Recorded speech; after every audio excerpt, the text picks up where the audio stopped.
immediately stakes a claim in the center, opening diagonals for both the queen and bishop.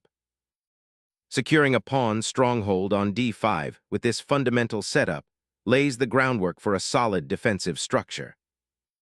Carving out central dominance, d4 immediately challenges for space and initiates an aggressive pawn structure. Challenging the center immediately, this pawn thrust aims to break white's pawn chain and create dynamic play. Opening the d-file to potentially pressure black's queen is a key idea here. Reclaiming the pawn immediately stabilizes the center and opens lines for development. Challenging the pawn center, white seeks to gain space and open lines for active piece play. Developing the knight to f6 strategically pressures white's central pawn structure and prepares for castling, a crucial step for king safety. Developing this knight clears the way for the queen and prepares to contest the center's dynamism. Solidifying the center and preparing to develop the bishop, this move elegantly answers white's aggressive pawn push. Solidifying central influence while preparing kingside castling, this knight aims to occupy a key outpost, anticipating future pawn advances. Solidifying development, the bishop aims to connect the rooks and prepare for castling, a crucial step in safeguarding the monarch. Developing the bishop to a more active diagonal, this move targets black's knight and aims to disrupt their pawn structure. Relinquishing central control prematurely forfeits crucial pawn support and opens avenues for white's pieces.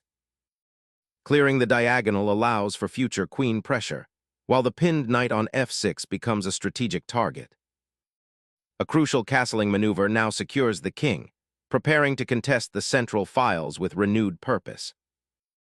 Safeguarding the monarch is paramount, securing king and castled position for future operations. Developing the knight to d7 prepares for a potential central pawn push and supports the kingside structure.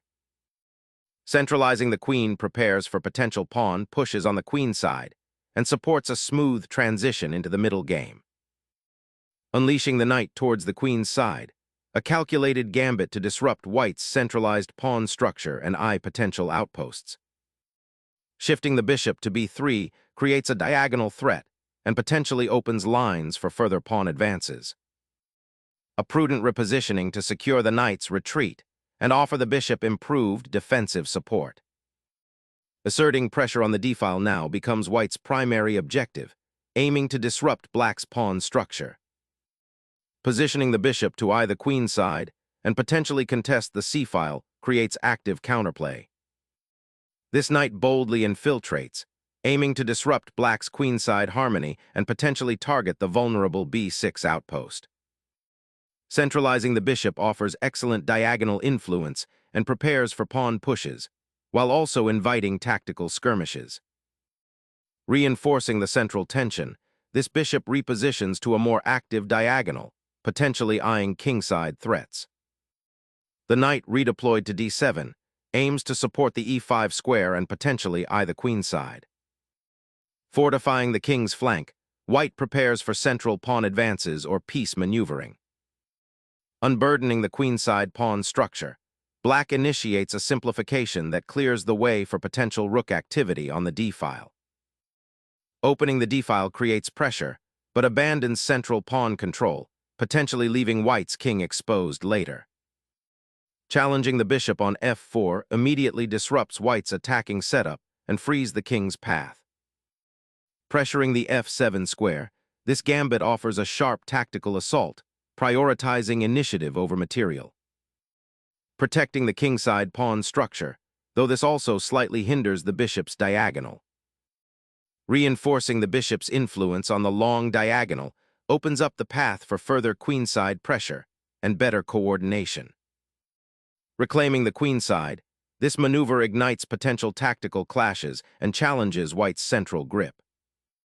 Initiating a bold pawn storm on the kingside, aiming to dismantle black's defensive setup. Reallocating the bishop to d8 aims to develop queenside play, though it concedes central space. Repositioning the rook aggressively asserts control over the d-file, creating latent threats against black's pawn structure and potentially preparing for a future pawn break. Provoking a daring pawn advance, black aims to disrupt white's rook's newfound activity and secure safer squares for the monarch. Unleashing the rook here gambles on destabilizing black's king position, aiming to exploit the open files for a swift attack.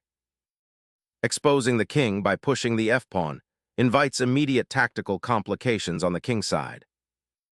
Sacrificing the pawn opens up attacking lines, but demands precise follow-up to exploit the exposed black king. Unleashing the rook, black aims to shatter white's central pawn structure and activate the dormant major piece. Liberating the bishop from its passive defense, this maneuver aims to exploit the newly opened diagonal and potentially threaten the weakened black king side. Reclaiming a vital diagonal, the bishop aims to disrupt white's knight outpost.